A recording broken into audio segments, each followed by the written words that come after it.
കനത്ത മഴയിൽ പഴയങ്ങാടി ടൗൺ വെള്ളത്തിലായി. മാടായിപ്പാറയുടെ കുന്നിൻ ചെരുവ് ഇടിച്ച് നിരത്തിയതോടെ വെള്ളം റോഡിലേക്കാണ് കുത്തിയൊഴുകുന്നത്. ഓവുചാലുകളിലേക്ക് വെള്ളം പോകാത്തതും റോഡിൽ വെള്ളക്കെട്ടിന് കാരണമായി.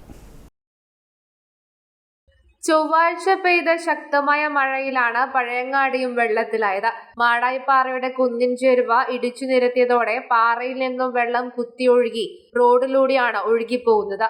കലങ്ങിയ ചെളിവെള്ളമാണ് KSTP റോഡിലാകെ നിറഞ്ഞത്.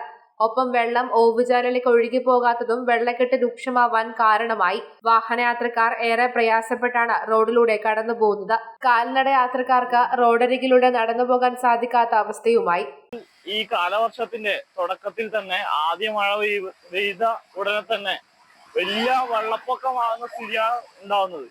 ഈ ബാക്ക് പ്രദേശത്ത്, ഈ ബിൽഡിങ്ങിന്റെ ഒക്കെ ബാക്ക് പ്രദേശത്ത് മണ്ണൊക്കെ നിരന്തരമായി ഇടിച്ചുകൊണ്ട് ഈ പഴയങ്ങാടി പ്രദേശത്തെ തന്നെ ഒരു ഭാഗം ആ മണ്ണ് മൊത്തം ഇടിഞ്ഞു വന്നാൽ പഴയങ്ങാടി പ്രദേശത്തെ മുഴുവനായി ഒരു സൈഡ് ഭാഗം അങ്ങനെ പോകുന്ന സ്ഥിതിയാണ് ഉണ്ടാവാൻ വേണ്ടി പോകുന്നത്. മാടായിപ്പാറയുടെ കുന്നിൻ ചെരുവ് ഇടിക്കുന്നത് ദോഷകരമായി ബാധിക്കുമെന്ന് നേരത്തെ പരിസ്ഥിതി പ്രവർത്തകർ അടക്കം പരാതിയുമായി രംഗത്ത് വന്നിരുന്നു. അന്ന് അധികൃതർ ആരും നടപടിയെടുത്തില്ല.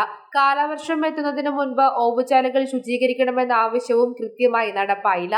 കഴിഞ്ഞ വർഷങ്ങളിൽ വ്യാപാര സ്ഥാപനങ്ങളിലേക്ക് വെള്ളം കയറുന്ന സാഹചര്യവും ഉണ്ടായിരുന്നു. ഇതിന് ശാശ്വത പരിഹാരം കാണണമെന്ന് ആവശ്യപ്പെട്ട വ്യാപാരികൾ അധികൃതർക്ക് നിവേദനവും സമർപ്പിച്ചിരുന്നു. കാലവർഷം എത്തുമ്പോൾ ഇനി എന്താവും അവസ്ഥയെന്ന ആശങ്കയിലാണ് ജനങ്ങൾ. News bureau, Pazhayangadi.